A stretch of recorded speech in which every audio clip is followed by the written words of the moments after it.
Hey everyone, welcome to the Mono Report. I'm your host Mono, and today I have a review for you for the brand new Netflix Marvel show, The Punisher. Punisher is the latest Netflix Marvel show to debut following The Defenders back in August, having had a pretty significant role in Daredevil Season 2. Jon Bernthal's The Punisher has finally gotten his own 13-episode TV series on Netflix. The showrunner for the series is Steve Lightfoot, who was one of the writers of Bryan Fuller's Hannibal series, particularly in the Cerebral Season 3, which to me is personally one of the most incredible pieces of television around. So with having Lightfoot on board to guide the series, you can expect to really delve into the psyche of a character like Frank Castle, who for all intents and purposes is a killer, and that's absolutely what you get. This is a Punisher unlike anything we've seen in any of the previous Punisher films, and definitely a step above from where the character was in Daredevil. This Frank Castle is a man who is ready to be done with the world. He's given up and he's ready to die and be with his family. This isn't the Punisher being the Commando, Rambo ripoff the movies have led you to believe. However, that doesn't mean it doesn't stay true to the character of the Punisher. For a Marvel show funded by Disney, this is easily the most violent and adult Marvel product that they've put out thus far, and it's incredible. Trying to summarize this show, which spans 13 episodes, is really quite tricky as there really is a lot that happens, and I am going to try and keep spoilers as mild as possible here, so just be warned there are going to be some mild spoilers here. The Punisher really is one of the best examples of serialized storytelling that I've seen come from Marvel, especially on the Netflix platform. Yes, the first few episodes are slow and can take a while to get into, and that's entirely intentional. Every piece of information and character development builds over each episode, which is something that the previous shows have lacked. Where, say, Daredevil, as much as I love the show, will really be split into two 6-episode arcs with an additional Collateral Damage Aftermath episode to finish things up. Everything in The Punisher stays consistent, where the show never changes direction or focus. Rather, the show keeps the same goals and objectives and uses the characters to build up the drama. It's one of the best payoffs in a Marvel show in years. Everyone introduced in the series has a part to play in the season and comes into contact in Frank Castle's life in some way. While I didn't care for some characters at first, like Dina Madani, I just honestly didn't really think there was too much to her character at the beginning. As the series does progress and she becomes involved and integral to Frank Castle's story, I really became entranced as we started to see her become more self-confident and fearless in how she tackles the world and its problems. But this is absolutely Frank Castle's show, and Jon Bernthal gets to really own the character here. While it does take 11 episodes for him to wear the Punisher outfit again, the fact that we get to see into the character's past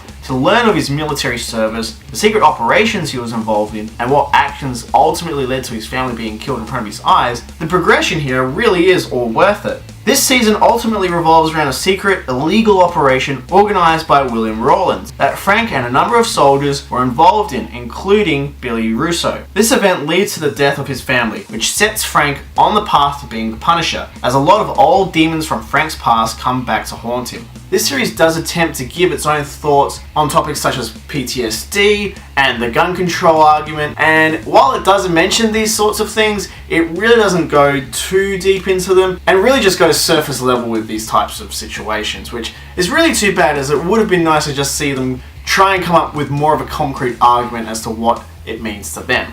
But the cast here really do grow on you as the series progresses. Moss-Bachrach as David Lieberman / Micro is wonderful, as at the beginning he just seemed like he was going to be the computer guy in the chair talking into Frank's ear. But they give Micro a lot more depth by giving him a family, which at times acts kind of as Frank's surrogate family, and we see how that actually affects Micro. It's just that there's so many more layers to these characters than people will realize if they've just seen a couple of episodes. Each episode gives you just a little bit more, until by the end of the series you'll really have a much bigger picture of who these characters really are. The villains here are actually quite good. Ben Barnes' Billy Russo is definitely the more developed of the villains in this season, as William Rawlins really just turns a bit more into your average comic book villain and kind of ends up being a bit of a punching bag, which is a bit disappointing, but he really does serve a bit of his purpose. But Billy's character is really deep as he kind of weasels his way into different people's lives and controls them and tries to manipulate them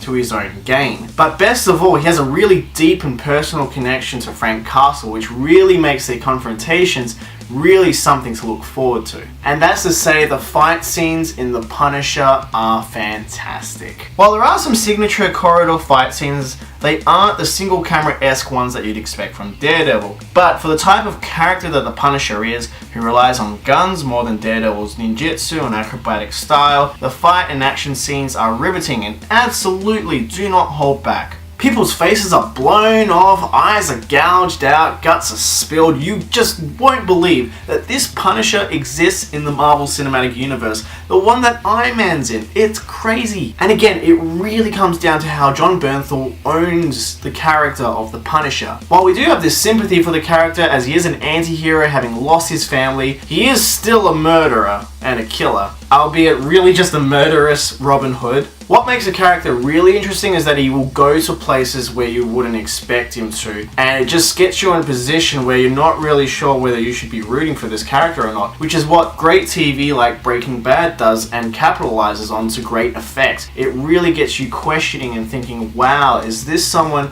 I should really be following? He's not a good person, but the things that he's doing are for the right reasons in a way, so it just makes them so compelling and very interesting. This Frank Castle is far more interesting than that one-man killing machine that we've seen in those other Punisher films from the past. Thomas Jane was a good Punisher, Jon Bernthal is the Punisher, and that's something to remember. I thoroughly recommend The Punisher on Netflix if you can allow the series to grow with you over time, as it does take a little while to get into the series, but the character development is absolutely worth it, and the payoff at the end is just perfect. It is so worth it. The Punisher gets an 8 out of 10 from me. Guys, I hope you liked this review. If you did like this review, do remember to hit the thumbs up button and leave a comment down below in the comments section. Have you binge watched The Punisher already, or are you planning to see the show? Do let me know in the comment section below, and don't forget you can subscribe to the channel by hitting the big subscribe button with the little bell next to it, which reminds you when the Mono Report uploads new content. And don't forget you can follow the Mono Report on Facebook